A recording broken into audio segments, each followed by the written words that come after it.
Ladies and gentlemen, Steve Mason. You know who he is. If you don't, please welcome to Planet Earth.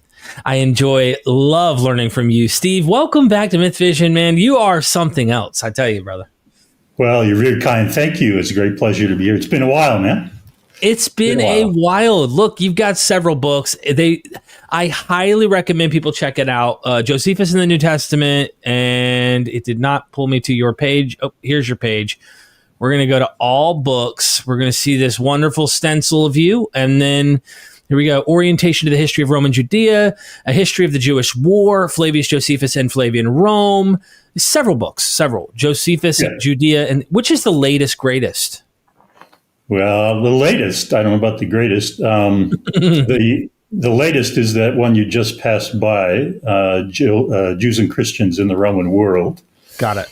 But the others, if you keep going down, the latest one, I can't, the reason I'm hesitating here is I edit these red-covered commentaries. I write them, some of them, and then other colleagues write some of them, and I edit the whole series. The latest one is 2024, and it's really good. It's by Professor Daniel Schwartz of the Hebrew University of Jerusalem. And he translated and did a commentary on Josephus' Antiquities 18 to 20. And Antiquities 18 to 20 is where a ton of good stuff that interests your audience the Jesus is. It's like the passage on Jesus, the passage on John the Baptist, the passage on Jesus' brother James, all the stuff on Pontius Pilate. All of that is in that volume by Danny. So, that's the latest. I'll put the links in the description. You should own a copy of every one of his books. But seriously, I love learning this stuff. And if there is someone that we would want to be able to go to for Jesus, Josephus would be like a very good example of a source we would want to go to try and find out about the Jesus movement or Jesus at all. And recently, Schmidt he wrote a wonderful book, that got a lot of attention. Some think it's not so wonderful. Some go all the way into thinking that there's a lot of dishonesty in it. In my circles, some think it was a wonderful book that actually kind of tries to help us get behind the veil and say, hey, this guy was in the know. Josephus would have known some of the high priests who would have engaged this movement in the 30s and would have likely been part of the condemnation of the character that we know as Jesus or the historical person. If we can get behind some of these walls that we have, right? I wanted to discuss Schmidt's work with you first, if you don't mind. Pros and cons. Because I had a scholar, I laughed when I heard him say it, and you might chuckle too. He completely disagrees with it being neutral-ish negative. Right. He thinks it is a confession. He says, by the time you're done reading what they have there right now in the text of Josephus, you are a Christian.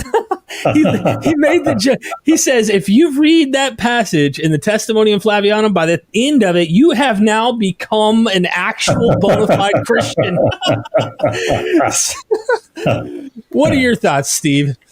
Well, how much time we got for this? I think that the main thing is I've just finished, writing a long review of the book, so it's kind of fresh in my mind. But it's very important. I don't know if your audience knows what's in the book, actually, like how it's structured. So should I just quickly summarize? Please. So it's in two parts. The first part, which is by far the longer part, I think 50, 60% longer than the second, is really going over what a lot of people already think, which is why this is authentic Josephus for the most part, with a couple of small adjustments that Schmidt proposes. And he's not original with the small adjustments either, really. But he wants to shore up this first part. Josephus wrote this. How does he do that? Well, he goes through, for example, phrase by phrase. He's not the first one to do this, but he does it. goes through phrase by phrase and says, look, this is distinctive vocabulary in many cases of Josephus. And not only of Josephus, but of Antiquities. And not only of Antiquities, but of Antiquities 17 to 19, which has a distinctive within Josephus' corpus. He's imitating Thucydides, and he uses a lot of strange vocabulary. So, for example, the phrase, they accepted with pleasure, that's in this passage, that turns up 8 times, but only in Antiquities 17 to 19. So it's like, so his first point is it fits. It's at home in the language of Josephus and really nowhere else. So the safe way, you can walk through this because lay people are watching with me like I am. Yeah. Then if a fabricator did insert that, they were immersed in knowing I need to imitate the language of Josephus himself, modeling his style even. Same language, same style in that passage. Yeah, that's right. And then as a historian, you have the testing of hypotheses. How plausible is it that a forger would be so clever to find things that we discover only with electronic tools? We track down all these things, and that he would have a motivation first and the skill to detect all this stuff and then input it. Yeah, it's possible, but history doesn't like extravagant hypotheses. Right. What's more probable that what's the Josephus just had this, or that was original type of material to the section? Yeah. Okay. Yeah, and the thing is also as a method issue, the onus is always on the person who wants to argue that it's not authentic. It's not like it's up for grabs. It's not like for every single passage in Josephus' 30 volumes, we have no idea whether it's authentic or not. Right. We don't start the prologue of Antiquities and say, I wonder if he wrote this or, Joe Schmo wrote it. No, it's in the text, right? So the onus is always on the person who wants to say it doesn't belong there. I want to argue that, Joe Schmo wrote it instead. Gotcha. Makes sense. These are, they could be wrong, these positions, but they are part of historical method, whether we like it or not. So, okay. So that's what Schmidt does in the first part of the book. He goes through that, and he also does more sophisticated stuff. So he, for example, looks at what are called stylometric indicators. And these are looking for an author's unconscious uses of language. So how do you use, like all of us have our way of speaking and writing, right? The way I just said, right? Or I might say in Canada, these are just habits of speech that you don't even think about, right? They just come out. Well, it's the same thing when you're writing, the way you use small particles, or the way we would use punctuation, for example. These are generally reflective of the way somebody writes when they're not even thinking about it. So even laying aside the clever forger idea, you can use these stylometric or forensic kinds of tests to see whether this is authentic. Now, it's a bit dicey. It's not perfect, but it's another way, a confirmatory way. So he does that as well. So the main point is the first 2/3 of the book almost are really trying to establish that Josephus wrote this thing, but at the same time, introducing the possibility that some of his language isn't as flattering of Jesus as people have taken. As you said, quoting someone else, that you're basically a Christian if you can write this stuff. He's saying he finds a bunch of phrases that he finds much more ambiguous, that a Christian wouldn't necessarily write. A Christian would be more forthcoming. So we can get into some of those later, but because I think this is a problem with the book, but he does that. Second part of the book is much briefer. And this is the part that carries all the heavy lifting, the heavy load. These are the weight-bearing pillars of the book. And this is what makes his book distinctive. And in this part, he says, okay, one of those phrases that we just discussed, that is authentic Josephus, says that the leading men among us, in Greek, if any viewers have some Greek, paraimen, among us, the leading men among us, or our leading guys, condemned him and then handed him off to Pilate for crucifixion. Now, according to Schmidt, he does an analysis of every one of those 52 examples of this phrase, paraimen in Josephus. And he contends that in every case, or virtually every case, it signifies direct personal knowledge. So it's like a code that Josephus uses to signify his direct knowledge of the people that he's talking about. And so that's what kind of gives him the leverage to, in the second part of the book, the longest second part chapter is like vetting candidates for being his informant about Jesus. Right? So rather than go ahead. Rather than, and feel free to fill in the gaps too, is like, rather than saying, where did Josephus learn about this Jesus character and the Pontius Pilate material and all this kind of stuff? A lot of scholars have wondered, from what I've read, and correct me, you know this better, but I'm just speaking to the audience here. Did he have access to archives that he just doesn't mention his sources? Does he have some kind of knowledge based on him being, the emperor's sidekick, to be able to just look in the annals and say, hey, okay, hold on, we know this, we know this, and that's where he's getting his information. Is it hearsay? And some have speculated he's hearing from other Christians who are telling him this, which, is why it looks this way. And but then it sounds to me like Schmidt is saying Caiaphas was his buddy, and he knew Caiaphas, and Caiaphas saw him that day, and Jesus said to Caiaphas, "You will see the Son of Man." He's making it so close. Yeah.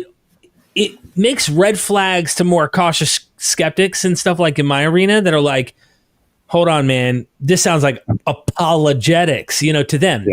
Yeah. But what are your thoughts? Am I right on that, or? Yeah, he's getting very specific, and that's the distinctive trait of his book. That's the whole thing right there in a nutshell. So there are 6 main chapters. The first 4 are trying to really, secure the perimeter around authenticity. A, Josephus wrote it, and B, but his language wasn't what Christians would have written. His language is more ambiguous, and that's why wiggle room, right? That's the wiggle room to say this isn't interpolation from Christians. This is authentic Josephus. Yes, okay, precisely, and that's why he says Christians never, even when they cited the Testimonium in their later works after Eusebius, from Eusebius onward, they didn't make anything of it. He says because they didn't read it as the way that modern scholars do, as glorifying Jesus. They read it as, okay, this is kind of a neutral statement. It's not, nothing to see here, really. So they didn't say, Josephus proves he was considered the Messiah or something like that. They don't ever. So that's in chapter 4. Argument from silence, right? A clever argument from silence in a sense. I wouldn't. Yeah, I mean, the problem is there is silence among these Christian authors. So the question is how you explain it, right? So one explanation is, well, the testimony wasn't there in their text. That's why they didn't make anything of it. And he's arguing, no, it was there, but the version of it that was there didn't strike them as worth using. They already had their faith and their belief in Christ, so it didn't add anything. It was just they couldn't use it because it wasn't a strong enough statement by an outsider. So that's in chapters 1 to 4. Chapter 5 is briefer than 6, and it scouts a general terrain of people Josephus might have known, or even landscapes he might have known. He is sent up to Galilee at the end of the year 66. And according to Schmidt, he spends 2 or 3 years bombing around Galilee, visiting Jesus' old haunts. And he likely bumped into people who knew Jesus a generation earlier. This is a problem, by the way, but that's what he says. And he says Josephus became a Pharisee, then he became an Essene, and the Pharisees and Essenes both would have known about Jesus, and he was like in tight with them, so he would have heard stuff about Jesus from them. So that's chapter 5. It's all this kind of vague, could have been, might have been, should have been, people who knew something about Jesus, and when he's visiting Galilee, probably heard something, but it's kind of vague. Chapter 6, the longer one, is where he drills down and does what you're saying. And he examines, especially comes up with Ananus II, who was the high priest in the year 62 for about 3 months.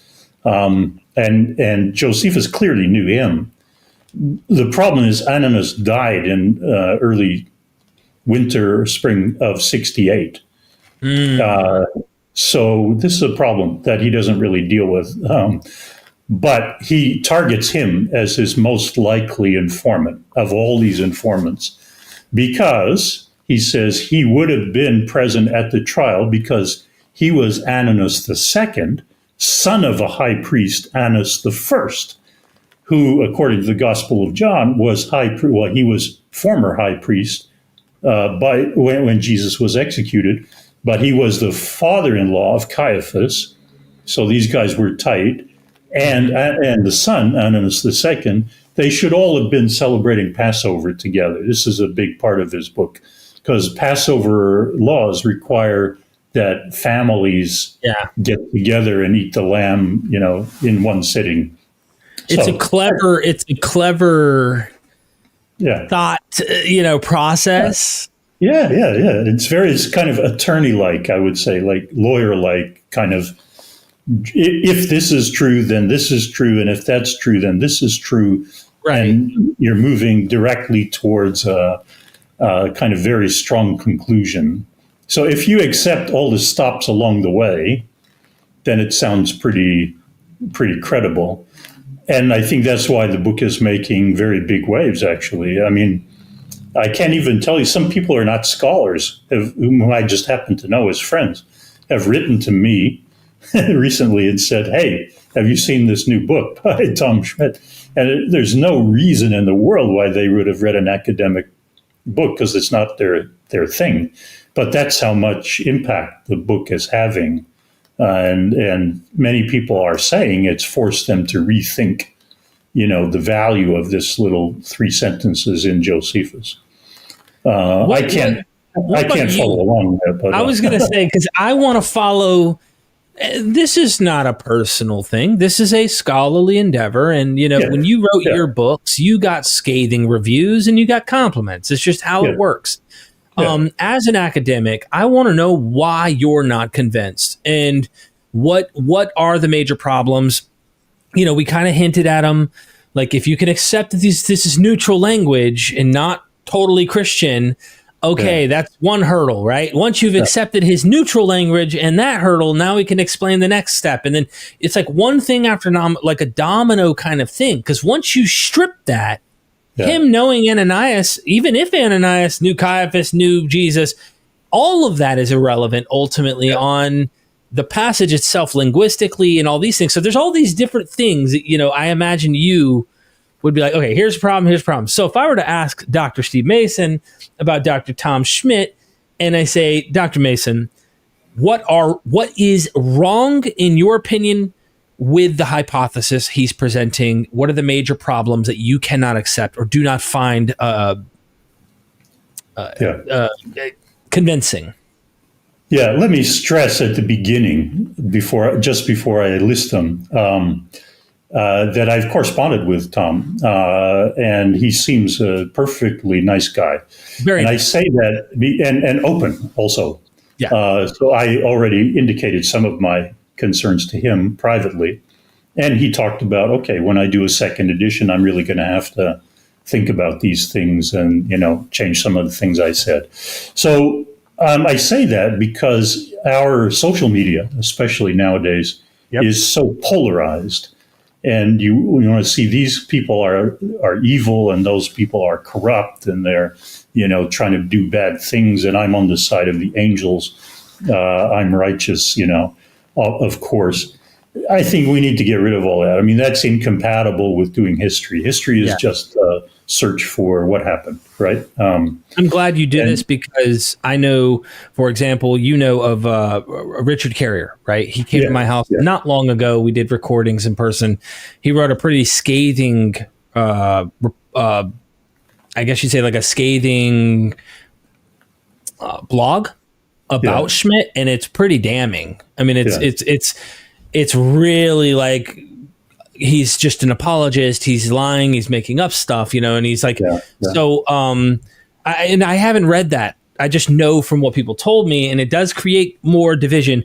I'm not asking for that. I'm asking for simply, this doesn't work for me. This doesn't work for me. Here's why. Yeah. And this is not to knock Schmidt as a thinker, as a scholar, as a person. I interviewed him. Very kind guy. We had a blast. And I was like, even my mind was going, well, hold on. That is, if he did know this guy and this guy's related to this guy, like I'm doing all that in my head. I'm like, hold on, what? So yeah, he seems a great guy. I'd be happy to have a beer with him. So here are the things, and I'll try to put them in order of importance for me, because there's like 20 things I could mention that are problems, but some of them are relatively small. Right. So here are the biggest problems that I see. First of all, what does it mean? What are we trying to do when we interpret a text? Like, well, what does it mean? So there are certain questions that I would immediately ask of Josephus that he simply doesn't ask. But it seems to me these determine, or they at least shape, your understanding of this text. So, for example, he focuses, like most scholars do, this is not unique to him by any means, on the inner space of these three sentences. So, as we already discussed, he goes through each phrase in these three sentences and says, okay, is that Josephus or not? What he never asks is, all right, but these are three sentences in a much, much bigger text. So there's this kind of Christian obsession with anything to do with Christianity that is just pulled out of Josephus, and we just look at it separately, right, by itself. But he didn't write it separately. He wrote it as part of a story for his audiences. So if we're asking about what he means by it, and whether he might have been negative or positive, whatever, the only way you could possibly address this is by looking at the whole context. So that's the literary context, like the text of Antiquities 18, right? That's one issue. Second, and this is even more basic, what's going on in Josephus' life? Why is he writing this work? Well, that's not addressed either. And the thing is, he's in Rome. So if you ask yourself the question, in Rome, in the 90s, where Josephus is writing this book, the 90s see under Domitian, in the Flavian period, is there a view of Christians? Do they already have a prior impression of Christians? The answer is yes, they do, because already in 64 CE, when Josephus happened to be in Rome, he was visiting Rome then, before he moved there in 71. He was visiting Rome when the Great Fire occurred in 64 CE, and Nero was emperor. And Nero, according to Tacitus, punished the Christians for this, and in a very crude and cruel and really horrible way. He put them up on crosses and then put tar all over them and used them as torches, and just an awful way. So, I mean, this is a big deal, right? Everybody in Rome would know about this. Tacitus later mentions it. Also, Suetonius says that Nero punished the Christians. He just says they were a shameful kind of superstition that had crept into Rome. Tacitus also says that, a harmful superstition. Tacitus complains that the Eastern world is kind of dumping all its stuff into Rome, right, the world capital, including these Christians. But he says, the public was sympathetic to them because they realized this was a very cruel way of dealing with them, but they are kind of creepy people. So that's what Tacitus says. And then we have Pliny the Younger, who is sent to a province of what is now Turkey, and he writes to the Emperor Trajan saying, I know these people, these Christians are bad news, but I don't know whether I should execute them just because they're Christians or because they've been caught doing some criminal kind of stuff. So what we know this for sure, is that in Rome, the Christians were in what you might say is a bad odor, right? They are viewed as being bad news. Pliny thinks they might be eating babies or having sordid sexual, misdeeds with each other, men and women all together, because he's surprised when he actually tortures some Christians to find out, some slaves who are Christians, to find out, okay, now tell me the truth. What do you really do when you get together? And they say, we don't do anything. We just have a nice meal together and, sing some hymns and stuff. And Pliny says, well, I'm coming up empty here. I don't know what all this bad stuff is that they do. So my point is, we know stuff about how Romans were viewing Christians when Josephus was there. And Tacitus says this plague came from Judea, right? Now we look at Josephus. Josephus has arrived in Rome. He's been there 20 years already. He's established a very strong following as the expert in Judea and Judean matters, right? And he says this everywhere. Yeah, I'm the guy. Nobody else could do. He actually says, literally, nobody else could do what I've done. I'm amazing. That's what he says at the end of Antiquities. And he stresses, I'm the guy to go to for Judea. Right from the beginning of his war, he says this. So he says there's lots of nonsense being written about Judea, and I am going to tell you the truth because I know what I'm talking about. Nobody else does. So if we put these things together and say, okay, Josephus is in Rome, and he's hearing all this stuff about Christians, and people say they are a disease that's come from Judea, and Josephus is saying, wait a minute, look, I know what I'm talking about here. Let me tell you about these Christians. Well, they're named for a guy who actually, was pretty amazing. He went around doing amazing stuff, wondrous works, and teaching things that people thought, hey, these are home truths, quite good. But, our top guys didn't want him around, so they got rid of him, handed him off to Pilate. He was crucified. But his followers didn't give up. Why? Well, in part, he appeared to them alive again after he was dead. So they stuck with him. And even until now, still, he's amazed, right? In 93, they're still found. So these are your Christians, those people you're all so worried about, and you think they're doing criminal stuff. No, they're not so bad. They're gullible, they're naive, they're superstitious, yes, but they're not harmful.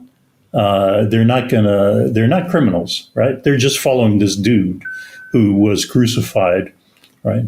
So in my view, there's a very simple explanation of why Josephus includes this story.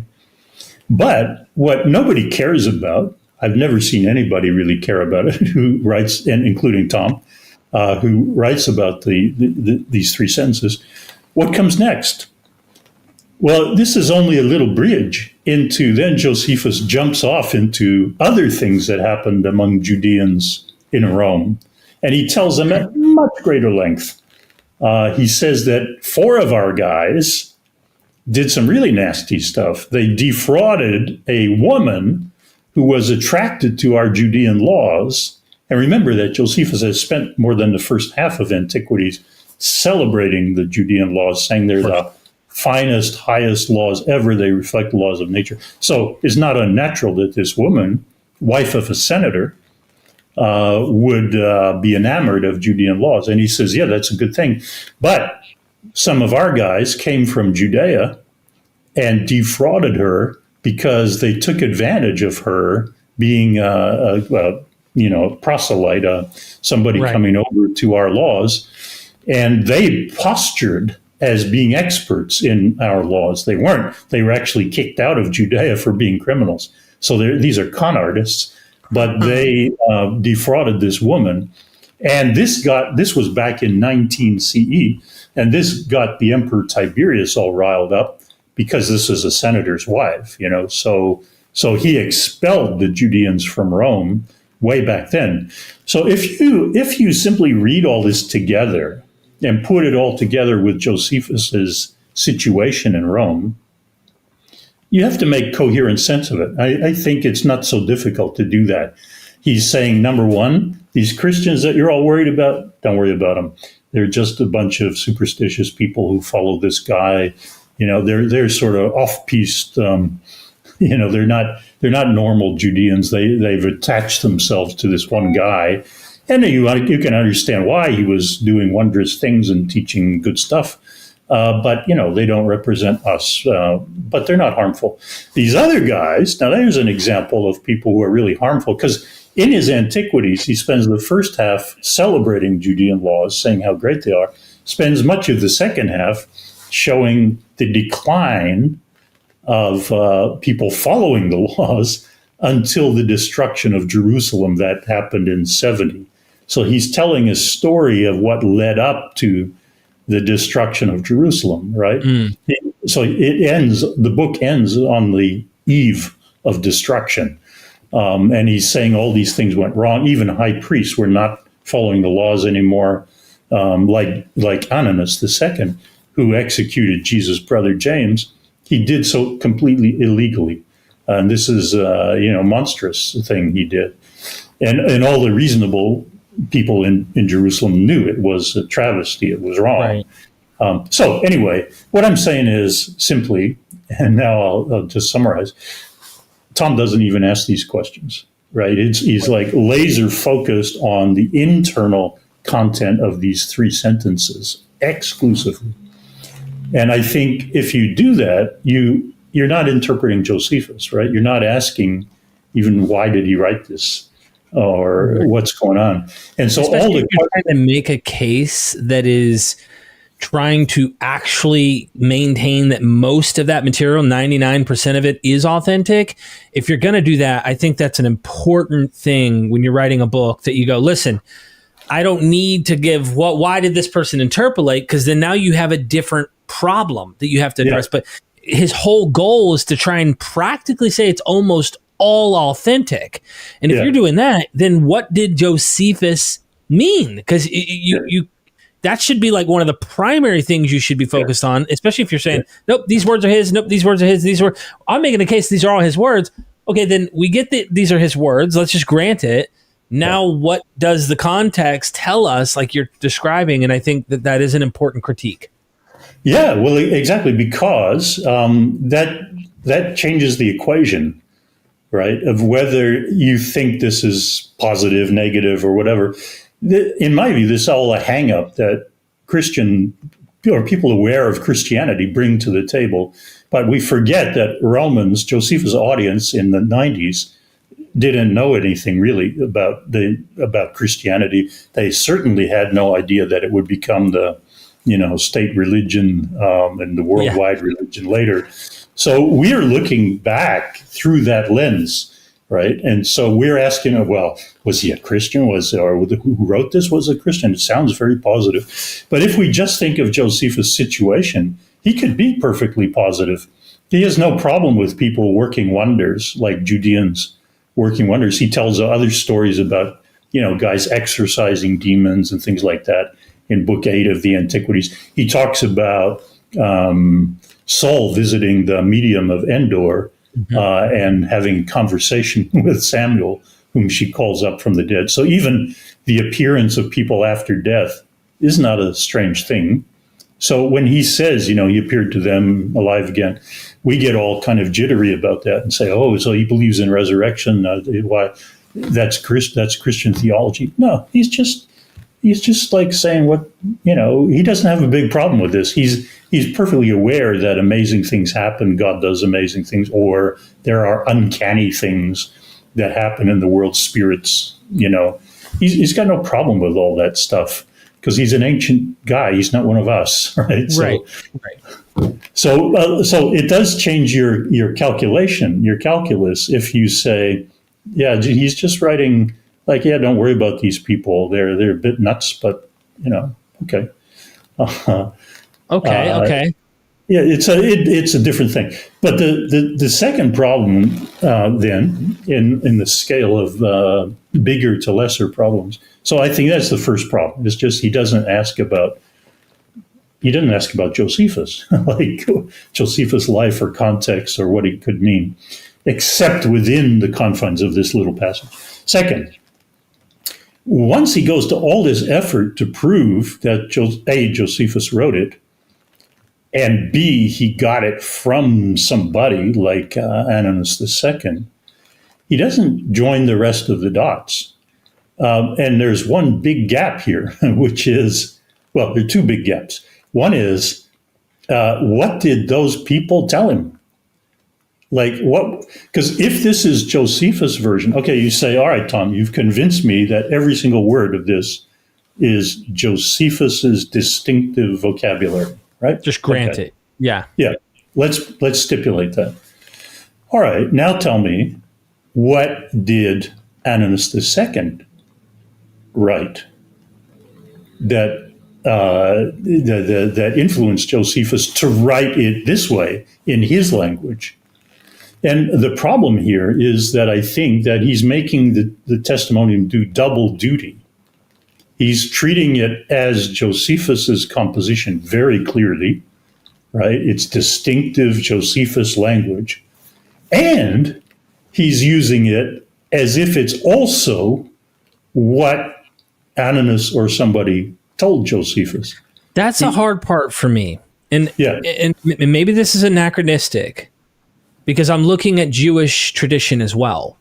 And from what I understand through Celsus and others, which I'm triangulating here, a bit speculative, but Jews were not fond of he rose from the dead, and even internal data may suggest in the Gospels that there were Jewish traditions already implying, no, that he didn't rise, or that they stole the body, these kinds of things. So you would imagine that even the internal, I'm speculating here, and that's all you can do. It's all we can, that's what sucks.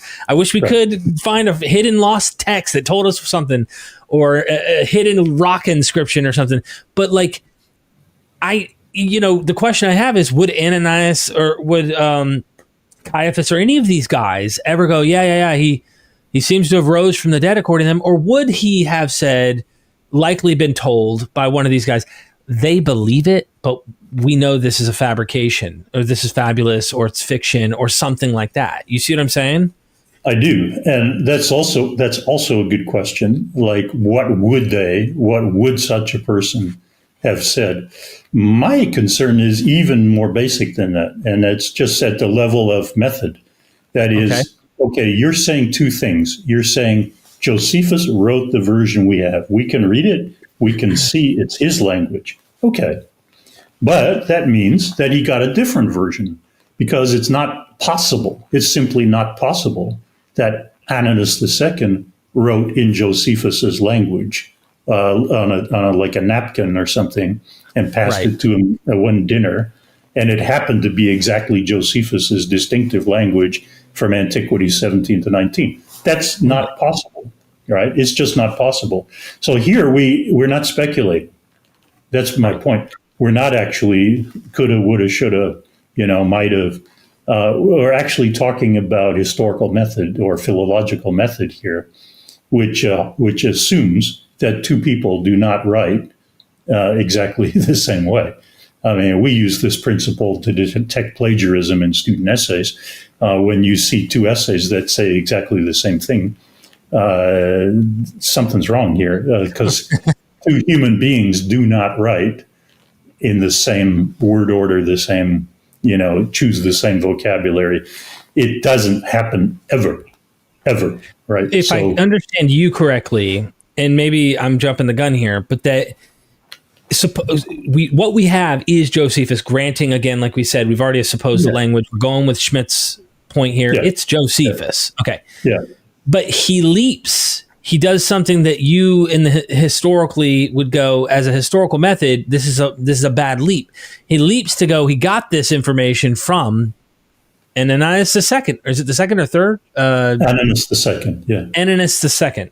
So he gets this from Ananias II. Well, what did he get? We cannot say what he got. If he did get, we have no idea what he got. And that's why I brought in what I brought in, only jumping the gun and kind of triangulating and going, would Ananias II, would Caiaphas, his relative, would they have honestly thought, he rose from dead, he did wondrous deeds, or was he a troublemaker to them? Right. I mean, according to the story, they're not fans of this guy. So, given that Ananias executed Jesus' brother, right? He probably didn't care for the family all that much. Yes, right. I'm picking up what you put down. And by the way, I'm gonna grab my Josephus here real quick, just so I have it. I pulled it out the other day, and I thought about you too. I was looking up sources in Josephus about Alexander the Great, Gog and Magog, and the building of the Iron Gates and stuff from the Scythians and all that. Here it is. Yeah. You know what? I don't want to waste too much time here trying to find it. I was going to pull it out because I was going to maybe read from the sections before and after, but oh well. We're having a conversation here. I'm having fun here. I'm having fun. Not to worry about it. So just to reiterate, I don't even need to go there just to make this simple point. Here, let me give you an illustration. When he describes John the Baptist later in Antiquities 18, and most people think this is an authentic Josephus passage because it's not Christian. He never doesn't mention Jesus, doesn't make John the herald of Jesus, nothing. It doesn't seem to know about any connection. So that's not Christian. But here's what he does. He says that John the Baptist taught piety towards God and justice towards one's fellow human beings. Right? That's how he summarizes John's teaching. Mm-hmm. Now, that language is classically Josephine. That's his thematic language. If you look earlier in Antiquities, that's how he judges the kings of Israel. Did they practice piety towards God and justice towards one's fellows? Right? It's distinctive of Josephus. It's his way of encapsulating all your moral responsibility, right? If you honor God and you treat your fellow human beings decently and properly, that's it. He may take that from a passage in the Bible in Micah 6:8 that says, this is what God requires of you: practice justice and walk humbly before God. So he may be kind of reformulating that in his own way, but he formulates it in a typically Greek way. Right, justice towards your fellows and piety, eusebia, toward God. In fact, the Essenes, when he describes them, he says the first two oaths that they take are to practice justice toward their fellow human beings and piety towards God. So we know this is Josephus's way of writing. Now, if you ask in that passage, but he got his information about John from someplace. How possible is it that somebody told him that John practiced or taught piety towards God and justice towards fellows? It's zero possibility. This is Josephus' language. But what that passage highlights is that his sources may have told him any number of things about John. We have no idea. But he put it through his grinder, his language grinder, and said, this is what John taught. I'm telling you, trust me, this is what John taught. Would John himself have recognized this? Maybe not. Maybe John taught, hey, the world is ending right now and you need to get immersed and, whatever, in water to avoid immersion in fire. Maybe he just taught a nice ethical, treat other people well. But this is Josephus's packaging. And we see all the way through Antiquities, as he redoes the Bible, paraphrases the Bible, he constantly puts it into his own language terms, right? So these are just illustrations of my basic point here about the passage on Jesus. This is Josephus's language. It's his way, and then Schmidt has proved it, I think, more or less. So you're convinced that he's that he's likely correct. Yeah, I'm mostly convinced because I didn't publish it, but I'd also done this for my own use, partly because people keep inviting me to talk about the passage. So I thought I'd better have an idea. So like 8 or 10 years ago, I went through it phrase by phrase and also comparing other ancient Greek authors to see how much, difference in latitude there was. And many things turned out to be distinctively Josephine and distinctive of Antiquities 17 to 19, very much as Tom has laid out. So I don't have a big problem with that. But then what do you do with that? And for me, that suits the idea that I was trying to suggest before, that simply he's the expert in matters Judean, and he's telling his Roman audience, hey, they follow this guy. Yeah, he did some amazing stuff. And so they followed him, but our top guys got rid of him. But that raises a third unasked question in the book. And here's where I think there's a significant problem. So Tom is saying, I'll call him Tom rather than Schmidt, presumed friendliness. We haven't met in person, but I think I can get away with Tom. He's making a big deal of what Josephus knows from eyewitness direct evidence, right? That's like central to his argument. But what's missing in the testimony? What's missing in this passage? There's a big gap in the middle, and it's a crucial gap. So Josephus says he did amazing stuff. He's a doer of marvelous works, and he taught stuff that everybody recognized as truth, But then our guys got rid of him. Okay, so what's missing is why? Like the charge sheet.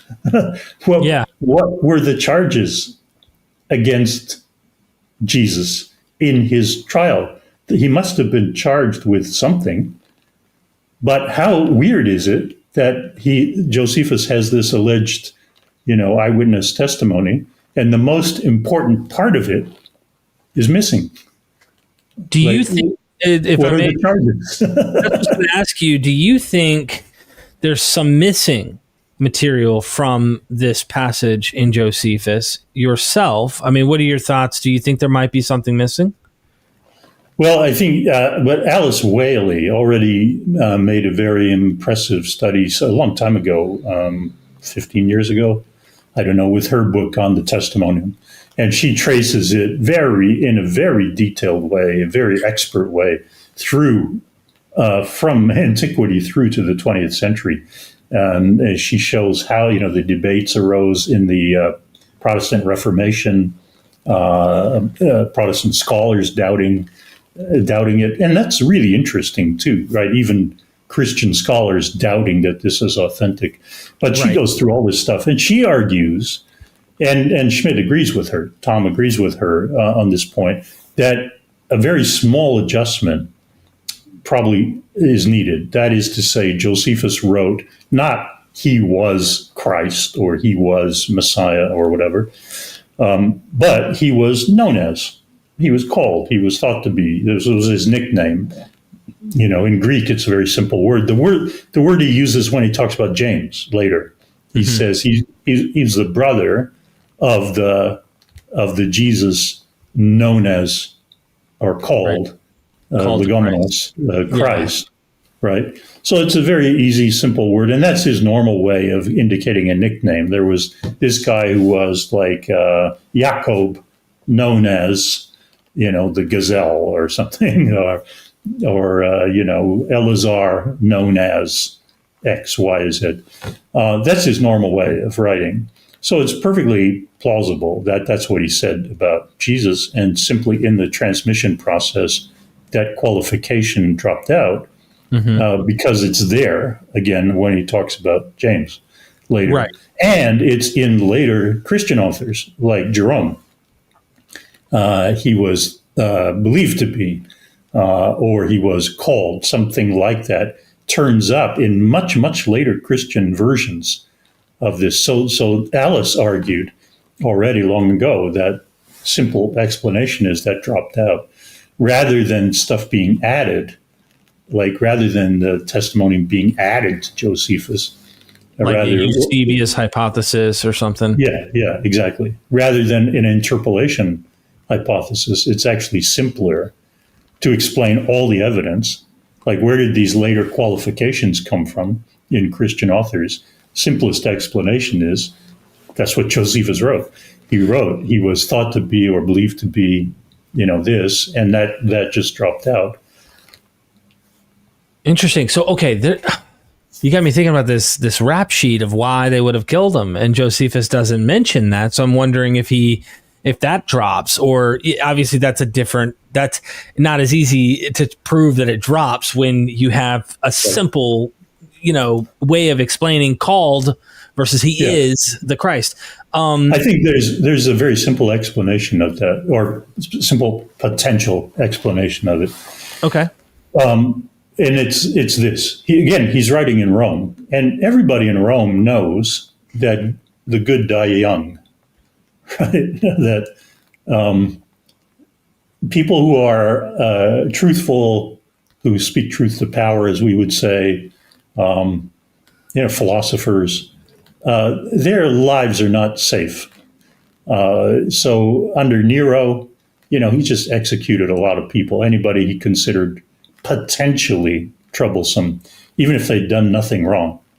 He was just paranoid. And so he had people executed, senators, powerful senators, people who were perfectly virtuous according to Roman, virtues, like admirable guys who served in the military. Know this, though. You're saying Josephus knows the person of Pontius Pilate. Does he indicate this? Like he knows a bit about? No, I think he doesn't indicate it, but he does later, for example, say about John the Baptist very clearly. He says, he just attracted a big following for teaching good stuff. Right? John taught only good stuff. And then Herod Antipas said, okay, got to get rid of him. Why? Well, the charge sheet is not a very nice one. It's just that I'm bothered by you. You bother me because you have too big a following, and people trust you and like you, and this really annoys the hell out of me. Yeah. So you're kind of a competitor to me, so you're gone, and I want you out of the way. But so what I'm saying is, Josephus is a man of the world, right? And he knows that this is how things go.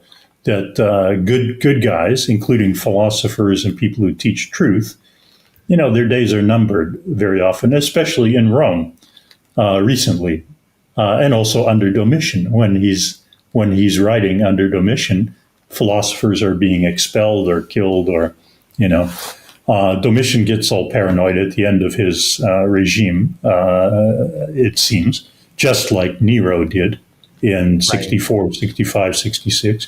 So what I'm suggesting is that he doesn't need to make a rap sheet.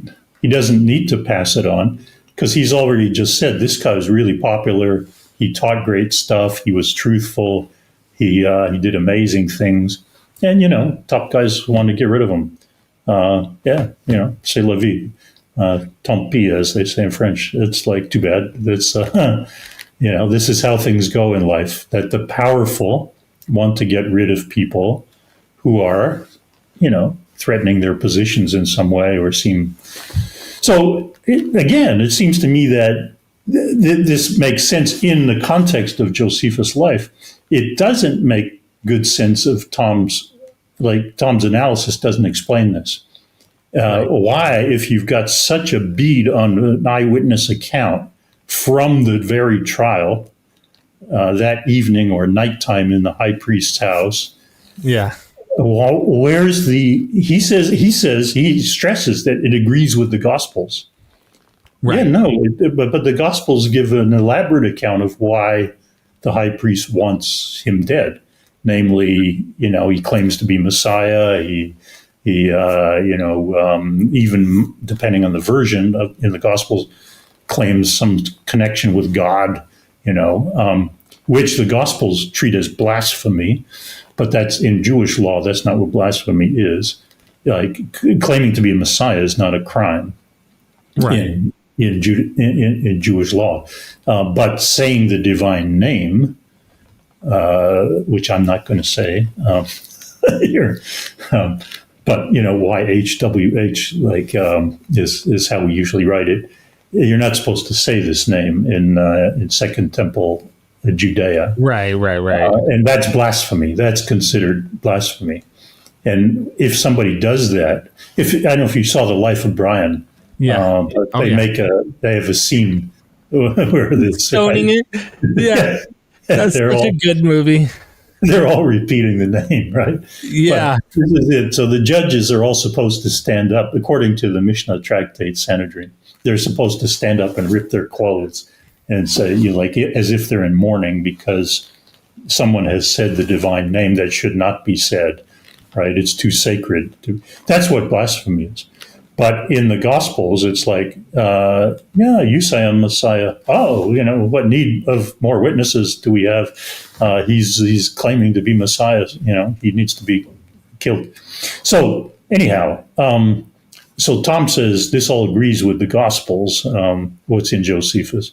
Yeah, but not really. The big gap is how do you get from being a great guy, teaching good stuff and doing amazing things, to being executed? Mm-hmm. It never fills in that blank there, which an eyewitness, presumably, that would be kind of important for an eyewitness to say he was killed for this reason.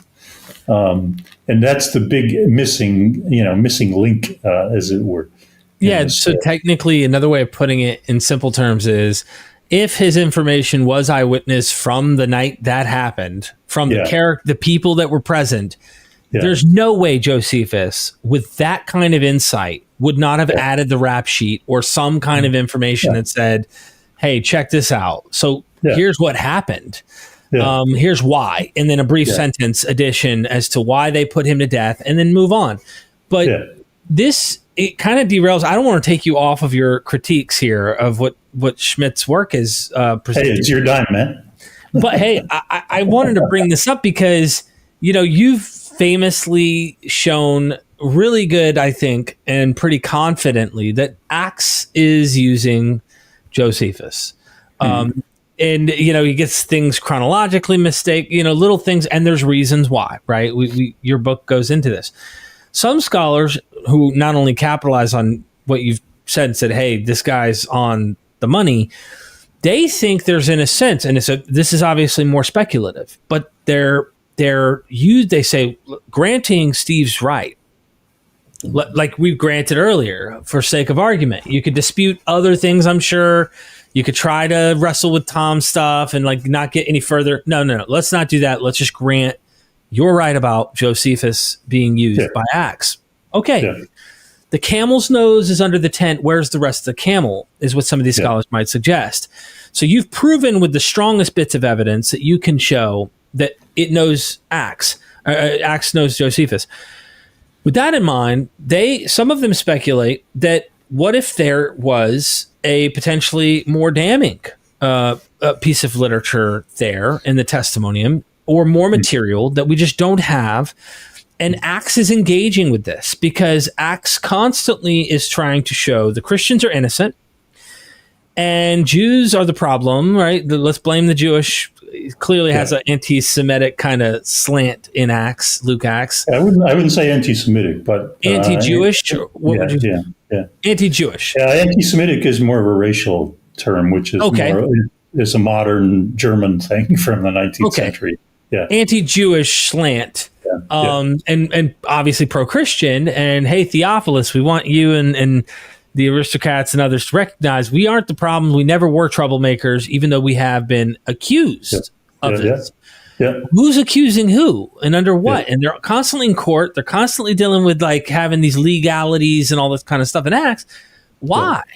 So some of these scholars think that maybe there is some reason that Acts might be engaging with a negative perspective that Josephus might have about the Christian movement with its chief, Jesus, being a possible troublemaker. And one of the accusations, I talk to Dennis McDonald right now, and he's playing with this. Dr. Dennis R. McDonald, he's the guy with the Homeric stuff, right? He likes his work, yeah. Great guy. Was just at my house, and he's like, he loves your work. And he said, look, I wonder, there's an accusation about Paul and them stirring up riots, potentially causing a problem, right, in the temple. Yeah. We get this constant episode in the Gospels. It constantly mentions there's a problem here. Now, I know that we can be critical of that as well, like how massive temple, you don't think the soldiers would have killed him on the spot, all this, all these speculations, and in either direction, it's speculative. But the accusation that they're troublemakers in the Gospels and in Acts seems to be present, and they wonder if there was something more damning that Josephus had here that they're reacting to. So it's like an indirect communication of, like, if we read Acts as a mirror of something that might have existed before Josephus. Because I'll give you one problem, and I want to have you give me your opinion and like speculate with us here. But like, if the language you say is what Tom Schmidt is saying is pretty much mostly there, apart from he is the Christ, but was called the Christ. If that's all was the Christ. And this is actually, I mention it because that's a tell. Please. Like a Christian would say, he is the Christ. Right. And not he was. Right. But that's a good tell that something's dropped out there. So he was known as would make sense. But a Christian wouldn't say he was the Christ, like in the past. So, Gotcha. So to interrupt you, it's an important point. I'm glad you did. No. That's an interesting point, because I'm wanting to poke a little holes here in this idea, and that is, okay, that's pretty damn close to. I can't imagine a Christian would not have saw that as favorable to mention. Even if Josephus said he was the Christ or was known as the Christ, he's given so much credibility to the fact that the guy was doing miracles, was doing this. I mean, if we grant what's there was his language, no Christian takes the time to make mention of this important historical figure when he practically lays out the gospel minus the fact that Josephus isn't a believer. I mean, I can't imagine an educated Christian scholar would not see that and go, I've got to make reference of this. I mean, this is so practically laying it out, other than he was known as the Christ or was thought to be. If that's all, I personally would be like, okay, my name's Clement, and I'm Irenaeus. Like, you know what I'm saying? Like, it's all speculative on my part too, but I'm saying, like, I don't know why they wouldn't mention that at all, unless they just didn't know about it. But you see my struggle here, right? Like, I do. Two problems. One is that we are, again, laser focused on this little wee passage, which, in my view, is not even really worth talking about. In a sense, I mean, I'm talking to you because you're my friend, and I enjoy talking to you, and I hope I might throw some light on something in a useful way. But actually, this little paragraph changes nothing in our understanding of Roman Judea, or of Josephus, or of Christian origins. It's a complete distraction, in my view. However you slice it, whatever you think is authentic, inauthentic, who cares? It's because I think I'm trying to say there are lots of ways to understand it, as authentic, as not authentic, whatever. I don't think it matters. So that's what I mean by that is, if you make this argument, this stuff is gold, right? For a Christian, is what you're saying. Tom Schmidt is kind of, in a sense, he's kind of making it out to be that, though. In a modern context, to say historically, look, we've got a. Well, he's kind of saying it's fool's gold, right? Like, he's saying that's why Christians didn't cite it, because they understood the language to be standoffish or quasi-negative or neutral, he says. Like the phrases like, for example, a certain Jesus. He says that's kind of, that's kind of pushing Jesus away a bit. Nobody would say a certain Jesus. That's what he says, the Greek word tis. Or he says the opening phrase, along comes a certain Jesus, along comes, or now comes. He says this can carry a negative connotation, and he cites, some examples. So for his jam is to say that, yeah, Josephus wrote it, but the way Josephus phrased it didn't make Christians very comfortable. So that's why they wouldn't use it. Now, my point to you is, if you say, no, but the way I read this and the way this other person you mentioned, if you could agree to what Josephus wrote, you're already a Christian. Like this is basically the Christian creed. What I'm saying to you is, if you use that criterion, there's a bunch of stuff in Josephus. Like if we stop just focusing on this little paragraph, there's all kinds of stuff in Josephus that a Christian could make hay from. Gotcha. And we know that because they did. Because Eusebius, in his church history in the 4th century, quotes Josephus all over the place. He had big chunks of quotation and says two things. He wasn't a Christian, so this is like really good information because you can't accuse him of Christian bias, right? He's an independent historian. But look at what he says, like with Maria eating her infant child, like this was like the lowest of the low. This is what Jerusalem fell to. And, they were miserable and God was punishing them. Eusebius says, yeah, right on, preach it, brother. This is gold. But what he says is Josephus didn't really understand the reasons. So he gave all this kind of Jewish stuff as the reason why this was happening. The truth, of course, is this was happening because they crucified Christ 40 years before. That's why. So what I'm saying to you is, from a Christian perspective, almost everything in Josephus is gold. Gotcha. So to say that, if I were a Christian, I would love to quote this little passage here, and it's amazing that they don't.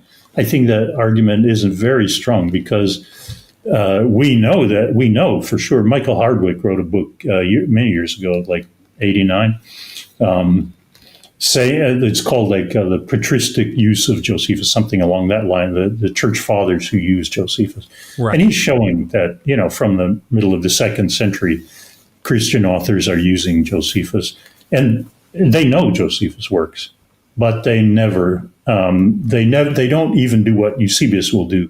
They don't cite the war. They don't cite all the punishment of the Jews. They just don't. They're focused on the Against Appian, which is like this 2-volume essay by Josephus on the antiquity of the Judeans. And they're that's all they really, because they find it valuable. Like against the pagans, right? Because they're engaging a Gentile world. Yeah, okay. Exactly. They find it valuable for apologetics, right? Yeah, so there's like in Justin Martyr, for example, for those who don't know, he has a debate partner who, well, in Justin Martyr's, it's a Jewish guy, it seems, but he's also trying to appease the if I could use the term pagan, you know what I mean? I don't mean pejorative. But like they think this guy might be a fictional character that he's actually debating to prove it to the Gentile world. And that's what's happening with Appian. That's interesting. I just thought to myself, if there was a place they would mention, Jesus gets named here. I mean, and I know that that's like doesn't prove anything. I would think it would just maybe add a little more value to go, well, I'm not sure it does. I think that this is our modern perspective. So gotcha. If you're looking for attestations, just pure attestations, like did Jesus live, for example, the whole, the mythicist kind of argument. Yeah, maybe. Okay. But that wasn't a concern to them, to these Christians. They already knew what they believed. So to have somebody do like a second-rate version of what they believed It doesn't really help them. They already know why they believe and what they believe. So they didn't need this reference, is the point. They didn't need it, I think, yeah. They didn't, and especially if it was in an attenuated form, like he was thought to be Christ. Play a hypothetical with me for 1 second before we get to Acts again, because I'd like to get your thoughts on this, because I like the way you push back every time I bring something in. When you do so, it makes me think, okay, that's actually a good point. Let's say it wasn't a debate between Gentiles and Christians and Jews, as we saw why they would use Appian. Let's say there was a real early mythicist debate. Okay, then you might catch them go, look, even Josephus, and then they'd start quoting him if there were other people who doubted his existence. At least you would think, hypothetically, that would be a good go-to text. Yeah. The problem that brings up the other methodological issue that I was thinking about, this is quite important. If you, there are two ways to come at this, so let me come at it one way and then maybe come at it the other way. Simple is good. Simpler is better. The more, in logic, as everybody knows, the more conditions that you attach to an argument that have to be met for the argument to be compelling, the more conditions. It's like when you roll dice. If you roll one, the chances of getting a 6 are 1 in 6. If you roll 2, the chances of getting 2 6s are much diminished, because the number of possibilities rises, astronomically. And you add another dice. Every condition you add brings down the probability. So applying this to history, we will always want the simplest explanation. It may not be the right one. It's like it's in medicine. If you go to the doctor with a headache, it may be that you have a brain tumor or you have a rare disease that's causing your headache. But the doctor's probably going to say, well, take 2 aspirin first and try this first, because headaches are extremely common and the extremely common causes of headaches are known. So deal with those first, and only if you need to advance to a more sophisticated explanation to explain the evidence, then do it. But you only do it if you need to. And here's a problem in our field generally, that people spot parallels, right? And say, okay, this looks like this and this looks like that. So the whole thing about the so-called Flavian hypothesis, right? That the Flavians created, well, that's based on, I saw something here and I saw something there, and I think that's kind of suspicious. Like this, like the anchor with the fish symbol, or something like that, or dolphin around an anchor, or near an anchor, or something. So I think, here's my kind of epiphany, my revelation. I think the Flavians created Christianity. Well, okay, yeah, but the problem is history doesn't work by epiphany, right? It doesn't work by revelation. It works by asking a question, posing a problem, and then saying, all right, what is the evidence that we need to explain first? And what are all the possible explanations that we can think of to explain that evidence? Let's weigh each one and see which one explains the most, the simplest way, right? This is historical method. So when you start to say coulda, woulda, shoulda, why didn't these people, why didn't they do this? Because I would think that they would have wanted to do this. Well, we're just in total speculation. Of course. And the reason I brought that up, though, is that Richard Carrier, who's a mythicist, he's one of the leading mythicists, him and I think Robert Price are the two. Richard Carrier's latest book, called The Obsolete Paradigm of the Historical Jesus. He's calling it that because he's like he thinks just every bit of historical Jesus method, it just falls short in his view, right? He thinks we need to strip this whole quest and like quit acting like we can get it until we have definitive evidence. And of course, he makes his whole hypothesis, and he argues against like brother of the Lord. He argues against the same stuff he's done before, but like dealing with critics. And then he goes even a step further in chapter 8 of his new book. I read it because I reviewed it before we did an interview on this, and in it he goes after Docetism.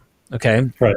This is a very interesting chapter, but he ultimately thinks that the category of Docetism, like the category of Gnosticism that just becomes a blanket statement, is being misused by scholarship, that not all of these groups are Docetist. There was a real group called Docetists of some sort, but not all of them believed the same thing. He believes there was a category of Christians who believed in a Jesus that they believed was celestial of some form. And ultimately, in a nutshell, the reason why I brought this up, and I'll get to the conclusion as to why I even said this, is I wanted to kind of get your take on if Christians were, like if there were mythicist Christians running around who said, nah, the guy didn't really wasn't really on earth getting crucified by Pontius Pilate. If there were real Christians that believed that, you would think more of these, especially what we like to call proto-Orthodox guys, you'd think they'd be attacking those other Christians saying, dude, even Josephus, I mean, like, come on, like we have the guy, they would reference it. Now that was my speculation. Of course it's speculative, but I just say all that to say he makes this case that he thinks that we've miscategorized all of these Christians as Docetist when he thinks some of them were actually mythicist Christians. And then he does, there's a lot of work he does. He goes into the Greek, into this stuff and all this stuff. Maybe you might check it out and tell me your thoughts later on whenever, but that's why I brought that up, is that like, in a mythicist Christian, I'm again speculating, like maybe they didn't care to quote Josephus, but if there was an argument over whether a dude actually walked the earth and actually was killed by crucifixion under Pontius Pilate, that would raise, at least in my mind, some kind of probability that they would just go, dude, Josephus, literally like the expert on Judea, says he was there. He didn't even think he was a Christian, but he said he was there. But this is all in speculation. So I'm listening to your language, Derek, though, and you say, some kind of probability. So this kind of language is confusing to me. So what does that mean? Some kind of probability that they would do this? I think it's difficult to distinguish that from maybe could have happened. Right. The thing is, the basic premise of ancient history is we don't know what happened. Right? We do not know what happened in the ancient world. That's our starting point. If we knew, we wouldn't need history, history is the disciplined investigation of the past. If we already knew what happened, we would not need to investigate at least those things that we knew for sure. But every generation, we realize the things we thought we knew or people thought were pretty secure are, often crumbling and not secure, and they need to be challenged. So in principle, we don't know in the strong sense of the word really much at all about what happened. So we inquire. And then the problem is, like with what you're presenting from Richard Carey, I have nothing against Richard Carey at all. There's no reason for me to take him on in some way. That's not what I do. I'm quite happy to openly investigate the past and look at his arguments. But you need to ask, well, what's the problem? What problem are we investigating? That's where history begins. Because we don't know what happened, history begins with a problem. Say, I want to investigate, like science in this way. I want to investigate this problem, like what effect do these drugs have on this condition or something like that. That's what historians do. Here's my problem. Why did Cestius Gallus, the legate of Syria, why did he undertake an expedition into Jerusalem in the autumn of 66 CE when he was not prepared for a siege and he hadn't prepared logistics? So why did he do it? So that's a problem. That's a historical problem. And you could come up with various hypotheses. Well, he was incompetent. He was stupid. He didn't understand what was going on. These are all hypotheses. And then you test each one against the evidence we have. And that evidence is mostly in Josephus. right? How do you make sense of Josephus' account? Yeah. But there's also other evidence because we know some things about Cestius Gallus outside of Josephus. So it can give us a check on, like, he was a senior guy. He'd been a consul in Rome, and he'd been in military campaigns before. So, and he's around 70 years old. So we know these things that Josephus doesn't tell us, but we need to test our hypotheses against all of the information, right? So this is what a historical... What's the answer? No, I'm just kidding. That would take us too far afield. But here's my problem. Sorry? Oh, I said I get where you're coming from, though. So the problem is that people throw out all kinds of speculations, and I hear them, right? Mm-hmm. I think this happened and this happened because of this and that, and those people did this and they didn't do that. And okay, fine, I'm listening, but I don't know what investigation is being conducted here. Like, what is the problem you're trying to solve, and what are all the hypotheses you're testing? Or are you just advocating a hypothesis and saying, I think this is what happened? Yeah, what I just did was completely hypothetical. I was saying that I imagine if Carrier was right, which all of that is assumptions to begin with. Like, suppose there were groups of mythicists running around as Christians, believers, who say the guy never ran the earth. He didn't exist on earth. Yeah. In my mind, I'm simply thinking it would probably make a passage of a guy saying, nah, dude, he died by crucifixion, Yeah. It would, but why would the same person not cite Tacitus, for example, who he probably says the same thing? Yeah, I imagine he probably would. How often? I don't know. I don't know how often Christian fathers quoted Tacitus as far early on. You know what I mean? Like, because not very much. Yeah, right. Yeah, that's all I was thinking, and I totally appreciate you taking the time to explain that too, because that's the one thing I always remember when you get on here and teach, and you're like helping us understand history, like how to approach it. Wow, we may never know, right? We may never figure out any of this material to the oomph. And we have to be cautious, of course. So that, I guess, to pull you back onto the Acts speculation, that could, so we have Josephus, we have Acts. You've shown really good arguments, I think, that have persuaded many. Goodacre, Mark Goodacre's on board. Like, all of these scholars I've talked to are like Steve Mason, totally. Bart Ehrman's not convinced. And I talked to Goodacre, right, who's a colleague of his, and Goodacre goes, I don't know how Bart's not convinced. I'm convinced. And like, so I'm convinced too after reading it. But there is a leap, if you will. It's an assumption. Again, this reverse engineering this idea that, hey, if the camel's nose creeped under the tent, is there anything we can maybe look in Acts to think it's in dialogue potentially with what's going on with Josephus? And there's assumptions there, and that they were causing riots or causing trouble. You kind of wonder, is there something that Josephus had? Because people love to go to that testimonium and wonder if there's like missing material, and like it was really more condemning because the passage before he's talking about things that are going on with Pontius Pilate, and then after that testimonium he's like, and now here's another revolt that happens, and they're like, or something to this effect, and they're wondering if like there might have been a little more chaos surrounding Jesus initially. I don't know. And you're the guy to ask, so that's why I figure. Yeah, it's just a simple matter for me of method. So there's all kinds of stuff that could have happened, might have happened, might be the case. But what do we need to explain the evidence most simply?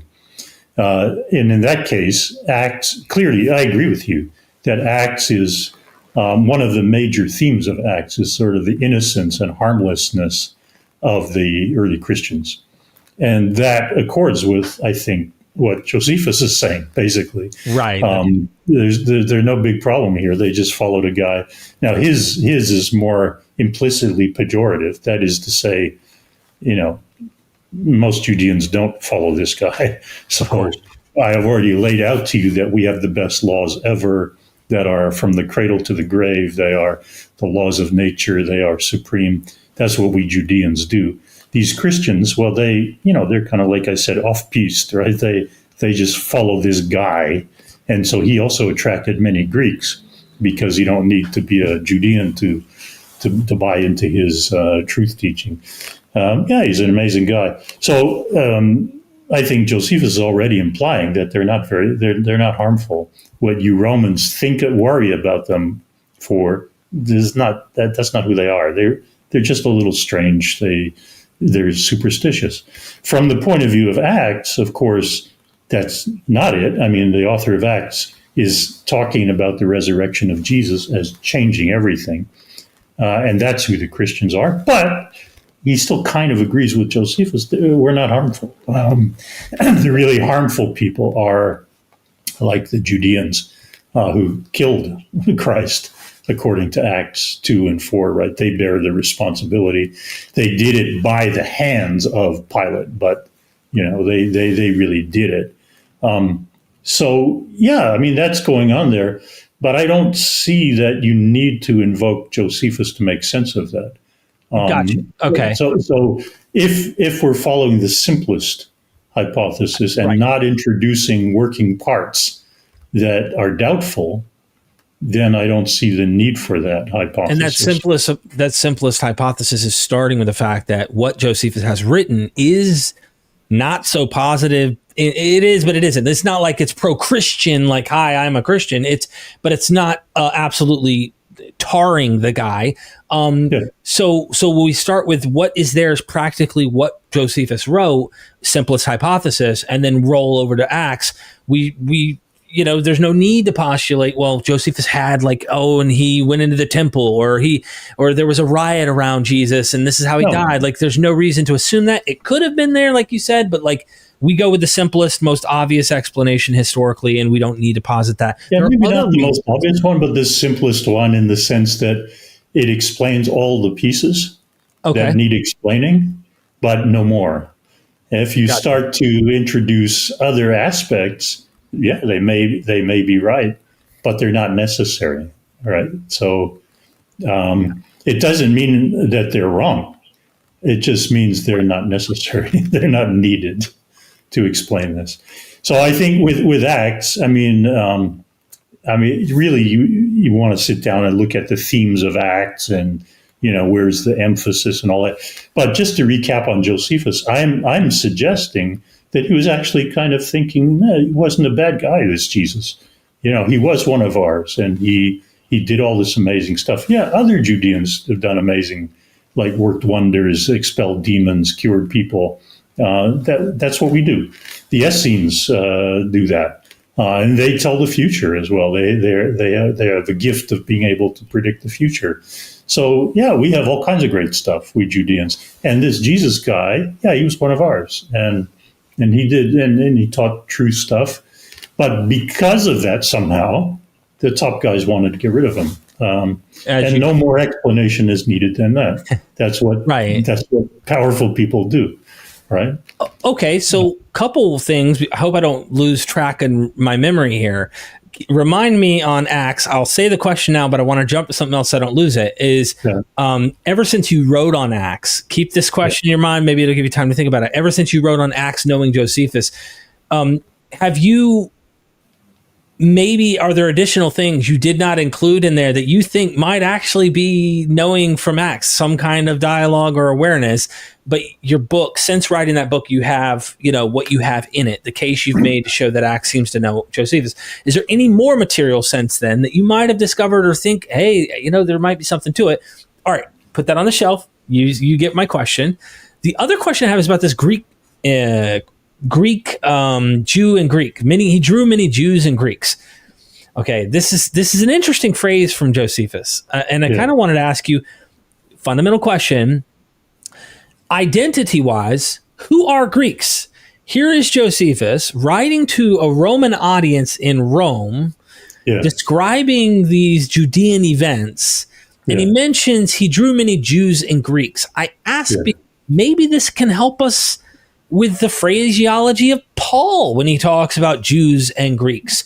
And I've had people who think that Greeks there, Helen, Hellenes, yeah. the Hellenes, that they might actually be apostatized Israelites of some sort or something to this effect.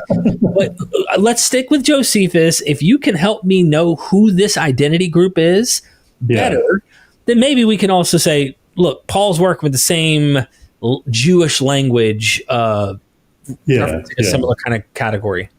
Yeah, in short, it's a very vague term, and it can mean everybody in the Eastern Empire.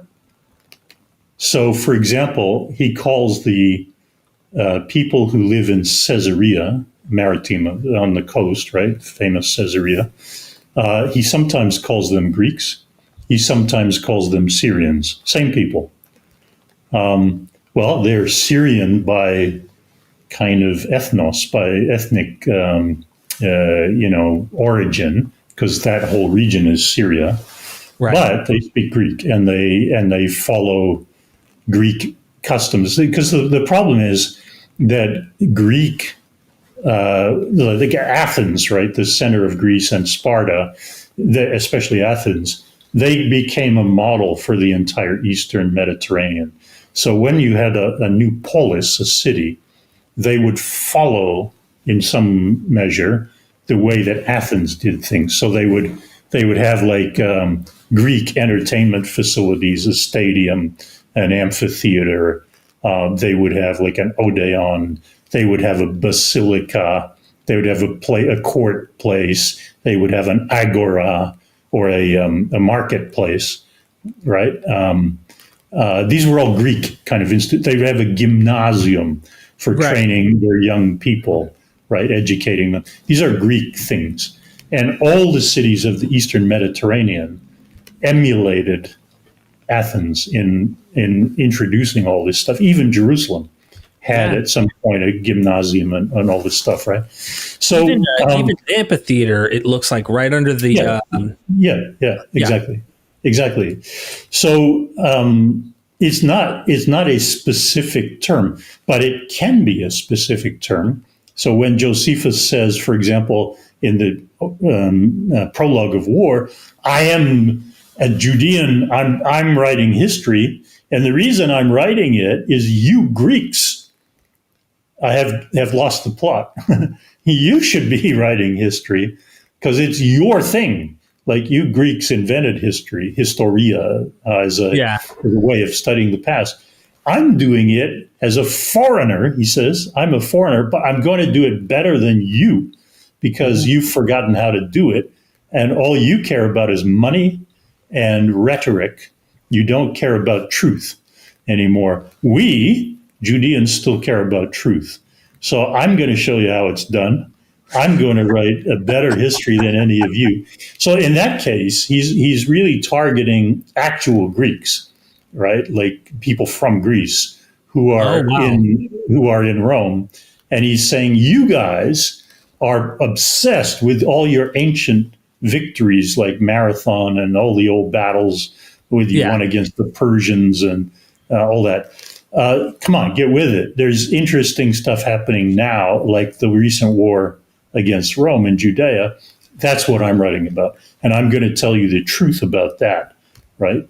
Because you Greeks you've lost the plot, as I said. So it's like an accordion. It's an expanding term. It can refer to everybody who follows Greek culture and speaks Greek in the East. So the Roman Empire is divided, right, between the West and the East, mostly Latin in the West and mostly Greek in the East, right? That's a simple division. And so when Paul says in Romans 1, I've already done the Greek thing. I've been everywhere and I'm headed, well, in Romans 15, he says that, but he says in Romans 1 that he wants to bring his announcement, evangelion, to you in the West, having dealt with the Greeks, right? So he's talking about this basic division in the empire between the Greek East and the barbarian West, right? So he even says there, I'm going to, come to the barbarians in the West as well. because it's not such a term of abuse. It just means like people were not Greeks, right? Right. That's an initial sense. So he's using it slightly ironically, maybe, but it's not like a big term of abuse. So anyway, my point is, it's a sliding scale for Greeks. And I don't think we should, like saying they are, whatever you were saying about them, Derek, maybe they are these people who are lapsed. Right. Or I come back to the point that, maybe, but that's not necessary to understand how he's using language here. Yeah, and that makes me, again, get back to the point of like, when Josephus writes this, what Josephus means by that may actually have some Christian, it's already taken on like a few generations of Christianity where they are now really trying to draw from the East and the West. Whereas if you go back to Matthew and you suppose Q behind, this source that's talking about don't go to anyone but the lost sheep of the house of Israel, don't go to the Samaritans again. But that's Matthew. That's Matthew. It's not Mark. Mark has Jesus go to Gentiles already. Right.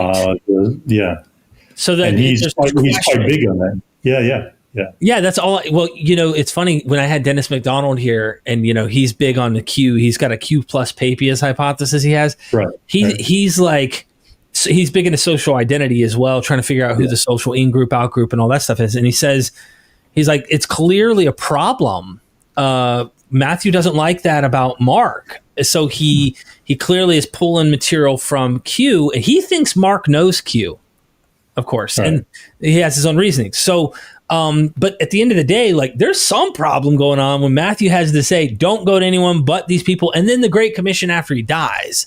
But then in Mark, you already have him, which is an earlier gospel, your point. But I just wondered, I'm thinking about this, Jews and Greeks, and Josephus mention, Paul does this, and Paul's earlier, according to most scholars, than the Gospels. So anyway, it's a bit little rabbit trail. If you feel like we've touched on that enough, I think we have, if you're cool with moving to... I'm happy to leave it. The problem is I'm fascinated by all this stuff, but you know me, Derek. I mean, we could go on for hours and hours talking about this now.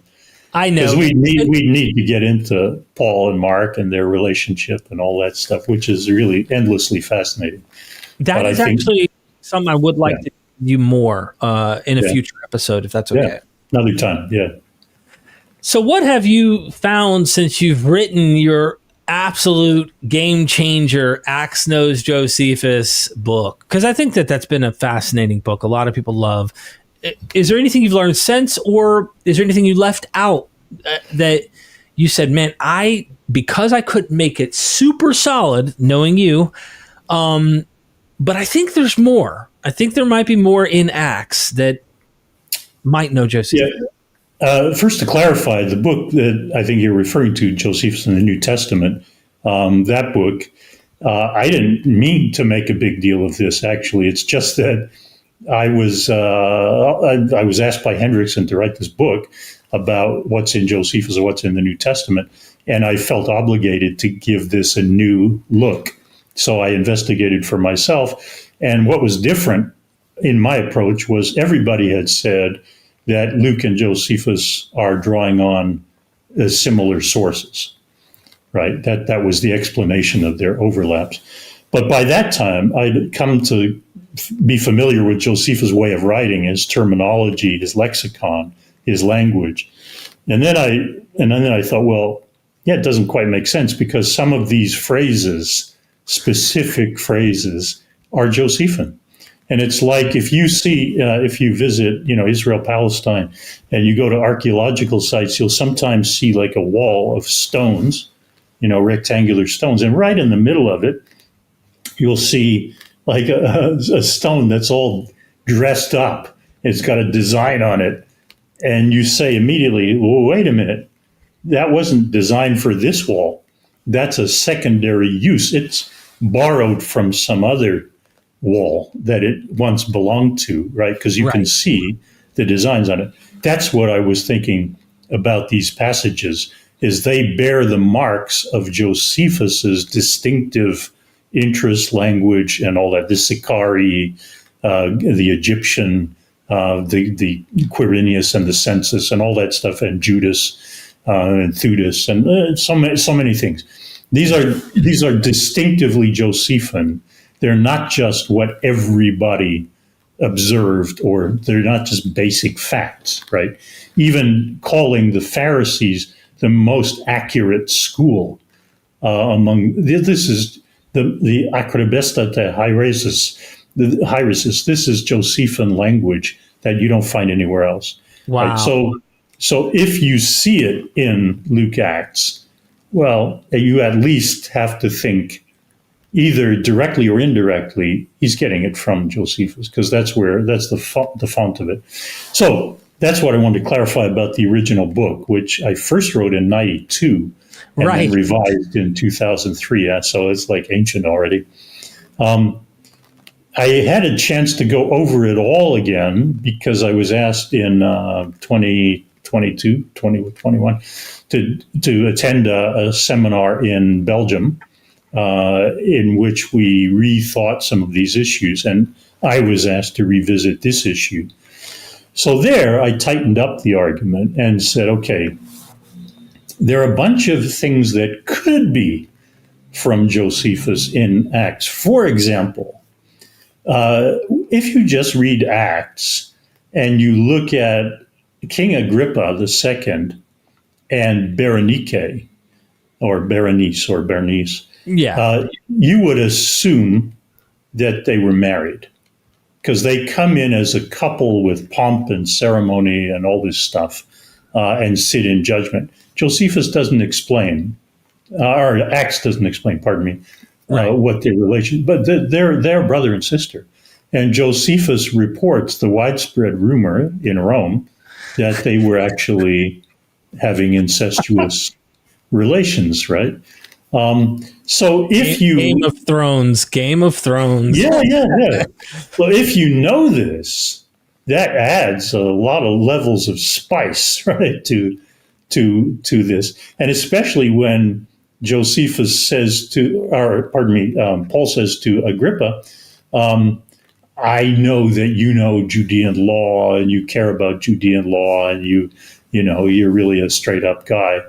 Well, if you know this background, then it becomes very ironic, right? The whole situation. Similarly with Festus, or with Felix, so there's a double trial right before Felix and Festus, and with Felix, the Act says that Paul started to talk about final judgment and self-control and things like that. And he gets all worried, right? Felix gets all nervous about this. Okay, you can take it just as read in the story, but if you know the story in Josephus, that Felix got the hots for Drusilla, who was, he basically just lusted after her and grabbed her as his wife because he could. Then these things about self-control and final judgment, take on a new dimension. But I left them aside because they're not necessary to explain the text. Whereas the author's use of Josephine vocabulary and distinctively Josephine lexicon, I think, is kind of a slam dunk. That really shows that he was using this stuff. So in answer to your question, yeah, there's all kinds of stuff, I think, that could be in the background that the author of Acts would know and would shape his own story, what he's thinking, but he never conveys it to his audience. He never tells his audience this. So unless they knew Josephus's account as well, right, they wouldn't get the irony. So he may be having some private jokes here, tittering away to himself, but he's not expressing this or explaining it. Whereas when he uses Josephus' vocabulary, I think it's very difficult to explain that without saying he knew Josephus. And I have added a couple of things in that more recent deal I did. It's in that book you mentioned, Jews and Romans, in the Jews and Christians in the Roman Empire. There, for example, I made a bigger deal of what Luke does with Lysanias, the tetrarch of Abilene, whom he introduces in chapter 3 of the Gospel of Luke. And so he's saying, when Tiberius was emperor, Pontius Pilate was governor, Annas was the high priest, and Caiaphas, in some strange combination he doesn't explain. So he goes down the list. He's trying to show off his knowledge of who was in power, where. And then he says, and when Lysanias was tetrarching in Abilene, why? Where is Abilene? It's way the heck up in, it's a little thing up in Lebanon. Right. And there are all kinds of little rulers he could have mentioned here, but he focuses on this guy who never appears in the text again, right? Unlike all the others he mentions, or Tiberius doesn't appear again, but he's kind of, he sets the scene when Tiberius was emperor. The other people, appear in the text. So why does he mention, Lysanias of Abilene? Well, it turns out that Josephus makes a big deal of him. In the latter part of Antiquities, he mentions him frequently. He already died the century before. But he talks about the territory as the tetrarchy of Lysanias in Abilene. So I think, again, the easiest explanation of that is that he knows this from Josephus, and he's just showing off the way that he shows off with Judas, Theudas, the Sicarii. So this is so artificial, when the tribune arrests Paul and says, oh, you're speaking Greek. Like almost everybody around is speaking Greek. And then he gives a little history lesson, like out into the open air. So you're not the Egyptian who led the Sicarii into the desert. Like, why? It's like, imagine a police officer, who speaks, I don't know, Arabic, and you're arrested, and you say something in Arabic like, a good day or whatever. And he says, oh, so you're not. And then he just goes off into outer space. You're not that guy over there who did this and that. And that. Of course I'm not. Right. You just arrested me for being right here and now. Like, we don't need this little history lesson of all the people that I'm not. I'm not him, and I'm not another guy, and I'm the guy you arrested. People have made so much out of that. I don't know if you've seen some of the, like, Lena Einhorn's book. I think she had wrote a book on this. That, like, they found that and went, "Whoa, that's a weird statement," and it is weird. But notice how out of a weird statement, an entire hypothesis that Jesus actually was the Egyptian, or Right. Or Paul might have been the Egyptian, and like there's so many like interesting little speculative fun little fictions that we've spun on our heads. But the simplest explanation is this guy is showing off. Like he shows off from the beginning of Luke. I'm telling you who all the rulers were. I know this stuff, and all the way through Luke, he does it, and all the way through Acts. So he shows off his knowledge of Athenian culture, language, shows off his knowledge of sailing in chapter 27, all these technical terms for sails and ropes and things like that. That's just who this guy is. He's showing you, he's trying to build confidence that he knows, I know the Christians are good and there's nothing, he's building. And I know what I'm talking about, right? Yeah. Historically, I know what I'm talking about. There's so much good stuff here. I got you on record here. We're recording. Would you be interested in helping me craft a video that is about this whole thing you put together, like this work? Because I'd like to do a well-polished video where I actually show your case in like a really fun, enjoyable music, cinematic kind of video. Which case is that? For Luke, Acts, and Joseph? Yes, sir. Yes, sir. Yeah, sure. That would be fun, probably. Well, I'll, really it would just be making sure that I get the data correct, the materials correct. And then, of course, I do all the heavy lifting, editing, that kind of stuff. And then maybe you can help me with that. I like that idea. Yeah. You could say, hey, no, change this image to this, or, whatever, at the end. Yeah. Look, that wasn't meant to be on air. I could have asked after. But, Steve, there's so much we can get into. I really, at the end of the day, derailed you off of Tom Schmidt's stuff when you were going through many of the various things that you were being, critical of. Seems like you're more critical. Let's put the bow on the box here, because we could actually go on, and I would like to do more with you in the near future, if possible, covering other topics. It seems more like, look, I can hold his hand here and sing Kumbaya up to a certain point.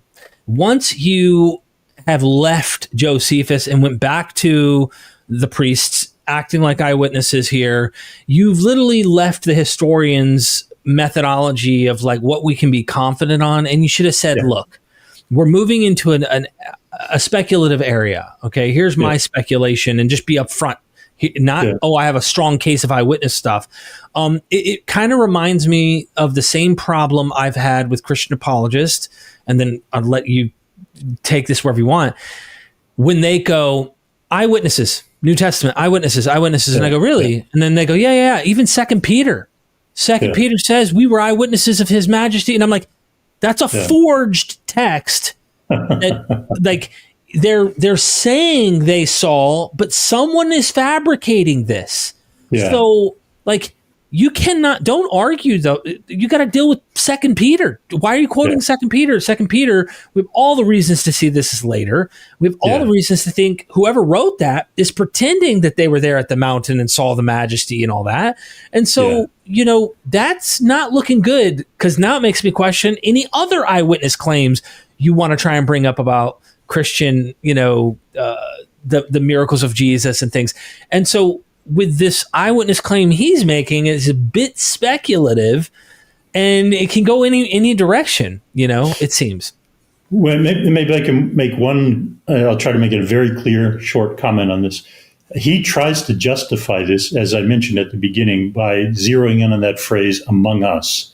And he says he's studied all the cases of that occurring, and it always refers to Josephus' personal knowledge of the men involved or the people involved in this thing. This, I think, is a big, big problem.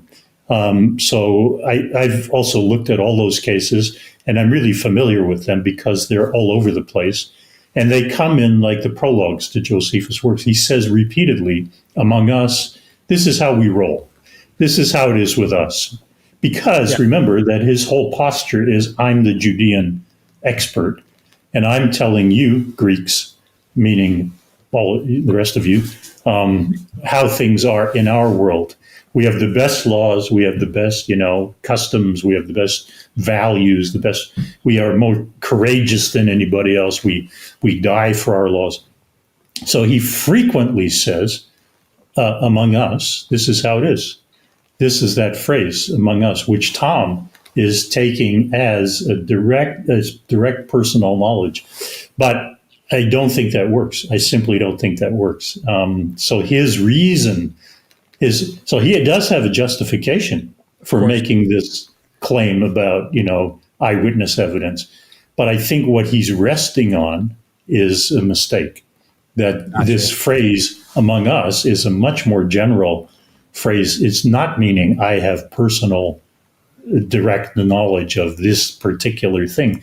He's simply saying, and he says it time and time again, among us. So forgive me, I'll give you an example. In the beginning of his autobiography, when he says, different nations have different criteria for being a super duper status, right? Right. With us, among us, it's membership in the priesthood. I am a priest. I'll wait for your applause. This is this is how we roll, right? This is how we value, and that's the phrase he uses. But that's not like a code for any kind of secret knowledge or special knowledge of events. He's just saying, among us Judeans, this is what we value, right? Mm-hmm. And that phrase is what Tom takes to be a specific vehicle of entry into eyewitness knowledge. I think it's a mistake, simply. Okay. Okay. Yeah. Yeah. Thank you for taking the time. That is there's a better justification than the Second Peter example I gave. I just point out that like when people are making false, even though the justification just shows it's a mistake. So when you're making a big mountain out of that one thing, it's like the whole mountain kind of crumbles there. And it's like, hey, he could have, but again, coulda, shoulda, woulda is different than I'm making a scientific or a historical, I'm trying to be precise. I want to be accurate about what I can try to make a case for. And I'm really glad you took us through this and kind of explained some of this. And I'm sure there's much more. Is there somewhere where people can read your review? Well, I was asked to do this review article, so it's not a normal short review. It's an article length review for a journal called the Irish Theological Quarterly. Irish Theological Quarterly. So it should come out fairly soon, after 2 or 3 months in that journal. Okay. We'll see about whether they will allow me to. Because I think the Irish Theological Quarterly probably has a fairly small readership. So I'll ask them whether I can make it more generally available. But, journals are sometimes protective of stuff they asked you to do. If they want to keep it as their proprietary thing, I wouldn't blame them. If they do, give me a link to their journal, and I'll still put it in the description for people. Yeah. Okay. Thank you for asking. Yeah. Yeah, because I'd like to read it myself, and I'm sure many people wouldn't have a problem, even if they are highly protective of what you produced. Many people would find a way to access that somehow through them. So yeah. So thanks for asking. Yeah, absolutely. Look, Steve Mason, ladies and gentlemen, the legend himself. If there's anybody, and I'm not saying this to get your applause or to hear, I'm not playing games. Nobody I've ever interviewed is methodical like you are, okay? That is not to say that they're not methodical in their work. I'm just saying on interviews, okay? Yeah. You are very, very, very well at explaining and taking your time telling me how wrong I am about everything. I'm just kidding. No, but seriously, Steve. Thank you. Yeah, you really, I've had a lot of compliments over the years when we've done our long 4-hour live streams. We really, really would go, we would take it to a whole different level. And I learned so much, and I continue to learn so much. I'd like to have you back just to do some New Testament stuff with you. And, we can keep bouncing around. I love this stuff. And just to tease you, I know look, this, by the way, ladies and gentlemen, you're watching what was supposed to be just kind of hangout talk, okay? This turned into this. This is an amazing conversation. I've been watching the show Rome again. I don't know if you ever watched the HBO. Yeah, the HBO series. Wow. I love it was outstanding. That. It's a complete rendition, right, of imaginating, and it's totally fictional in many ways, but there's a lot of real historical moments that get mentioned. Yeah. And I am so mad I found out that they stopped the series. They were going to do several more series to do Game of Thrones. Now, I love Game of Thrones too, but why are they not doing the continuation? I want the life of Augustus. I really would like the entire... I would love for them to roll this whole thing out and have experts. Well, I read somewhere that the set burned down. Not that they burned it down, but that it burned down somehow. So that's what I read. I could be wrong about that, but that's what I read somewhere. And that was so good. Yeah, it was such an amazing show, and what they put into the set, right, to create this whole city. It must have been extraordinary cost and labor. So if it did burn down, you could understand why they just had to say, sorry, we're done. Unless the funding was worth it, because I tell you, I wish there were more enthusiasts, because I'd like to see them roll out the way they had Octavian grow up and be. He took on a personality in the show in a way that Mark Antony. They did just so good with the whole thing. They did those things extremely well to give you, because when you're just reading the history, right, and you read about Octavian and Mark Antony, you don't really see like the age difference and the difference in maturity, but they bring this out by having the guy, Octavian at the right age and Mark Antony, and then you can just immediately see it. Okay. Like he's like, boy, right? Yeah. You boy, you do this. They're on a totally different level, right? It is. So it's magnificent at doing that. Yeah. Even when he was going to fight Pompey and it looked like he was going to lose because he was outnumbered, and Mark Antony is back in Rome, of course, and he's sleeping with that one lady, and she pretty much is trying to bribe him into like, nah, forget him, just stay here. You see that Mark Antony, they played him like he was like a friend, but about his own interest too, and like they did a good job where he finally snaps. Right, they did a moment. Now that's fiction. We don't have any history that shows us that's what happened, but the way he changes his mind and goes, you know what? No, I'm actually going to go help my friend, because she kind of pushed him over the edge in bed with him and want to marry her.